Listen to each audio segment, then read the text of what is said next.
Assalamualaikum warahmatullahi wabarakatuh. Perkenalkan, nama saya Faisal Fajrin dari kelas akuntansi reguler C. Di sini saya akan memaparkan mengenai bagaimana cara membuat artikel yang baik dan benar. Artikel dapat dipahami sebagai suatu rangkaian atau karangan yang dibuat berdasarkan fakta dan opini untuk dipublikasikan di media, baik itu media cetak, media online, bahkan juga sekarang banyak artikel yang diunggah di media sosial. Penulisan artikel sendiri sebenarnya mengandung tujuan untuk menyampaikan suatu gagasan yang membuat data dan fakta. Gagasan dalam artikel pada akhirnya dapat mendidik, meyakinkan, dan juga menjadi sarana hiburan bagi si pembaca. Artikel memiliki tujuan dan manfaat bagi pembaca juga bagi penulis. Tujuan dan manfaat bagi penulis sebagai sarana untuk menyampaikan gagasan. Artikel sebagai sarana untuk berpikir secara sistematis. Artikel sebagai sarana publikasi hasil pemikiran secara ilmiah. Artikel sebagai sarana untuk menguraikan atau membahas pokok masalah yang telah ditentukan oleh peneliti. Artikel sebagai sarana untuk menjelaskan atau membahas suatu masalah sesuai bidang ilmu tertentu. Dan tujuan manfaat bagi pembaca, artikel merupakan sarana untuk mendapatkan pengetahuan dan informasi. Artikel merupakan sarana untuk mengedukasi. Artikel merupakan sarana hiburan bagi pembaca. Hiburan dalam arti lain digunakan sebagai media untuk mendapatkan suatu informasi. Penulisan artikel yang baik dan benar meliputi yang pertama, artikel ditulis secara ringkas, padat, dan jelas. Isi tulisan dalam artikel mengandung fakta dan opini. Artikel menggunakan bahasa yang formal, lugas, dan efektif. Penulisan artikel dibuat dengan sistematis. Artikel bersifat faktual dan informatif. Di dalam penyusunan suatu artikel atau karya ilmiah terdapat beberapa software pembantu. Dua contohnya parafrase. Parafrase secara etimologi atau bahasa berasal dari bahasa Yunani yang berarti cara ekspresi tambahan. Dalam ilmu bahasa, parafrase adalah pengungkapan kembali suatu konsep dengan cara lain dalam bahasa yang sama, tetapi tidak mengubah makna yang dimilikinya. Plagiarisme menurut Kamus Besar Bahasa Indonesia berasal daripada kata plagiat atau plagiarisme, merupakan aktivitas pengambilan karangan, pendapat, dan sebagainya dari orang lain dan menjadikannya seolah-olah milik sendiri atau karangan sendiri. Nah, mungkin untuk contohnya kita akan coba membuka daripada Blogspot. Kemudian kita akan cari dulu maksud daripada plagiarisme itu apa.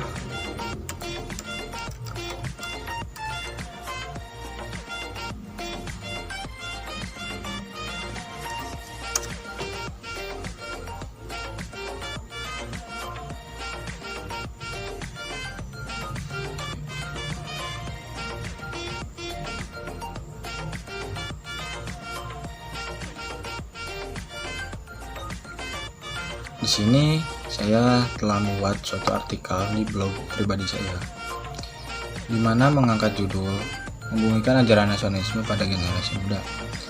Artikel ini saya publikasikan pada 12 Maret 2022 pukul 20.35 malam.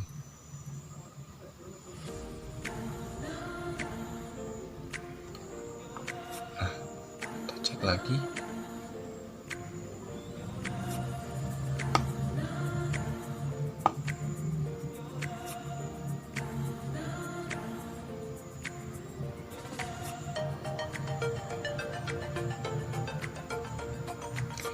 Nah, yang digolongkan sebagai plagiarisme menggunakan tulisan orang lain secara mentah tanpa memberikan tanda jelas, misalnya dengan menggunakan tanda kutip atau blok di alinea yang berbeda, bahwa teks tersebut diambil persis dari tulisan lain, mengambil gagasan orang lain tanpa memberikan anotasi yang cukup tentang pembahasan.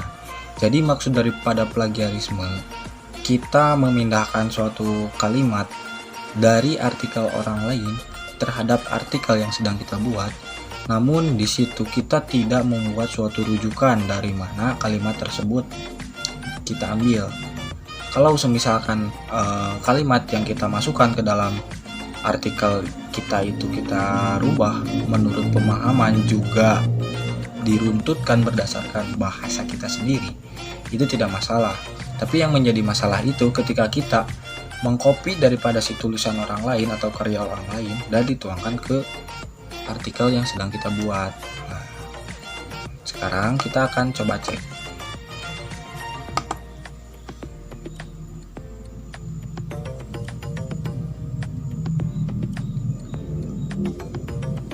Kita blok satu paragraf saja.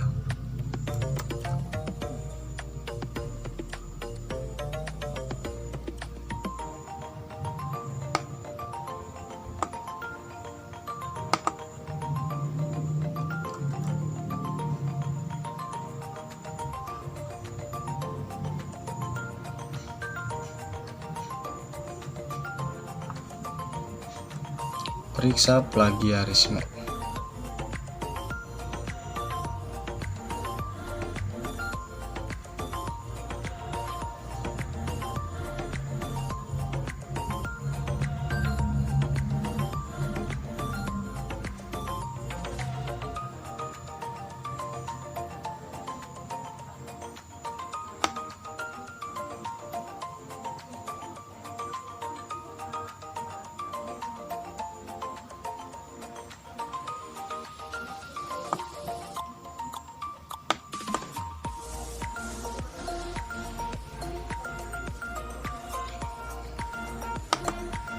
Kita centang dulu.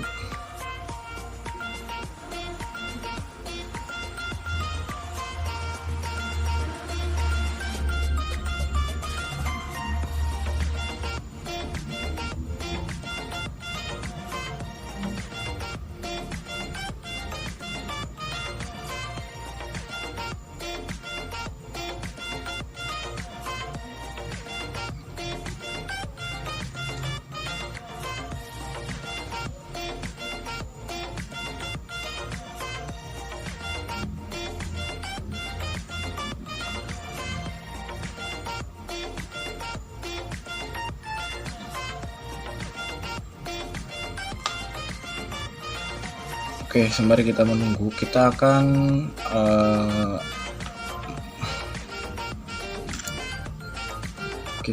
mencari apa itu parafrase.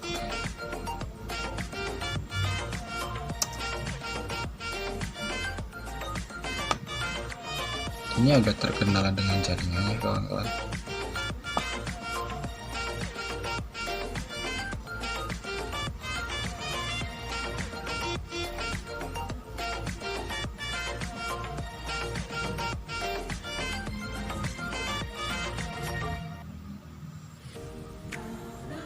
Jadi maksud tadi plagiarisme itu, kalau misalkan kita mengcopy satu paragraf ini dari artikel orang lain, maka nanti akan muncul tingkat plagiarismenya itu berapa persen.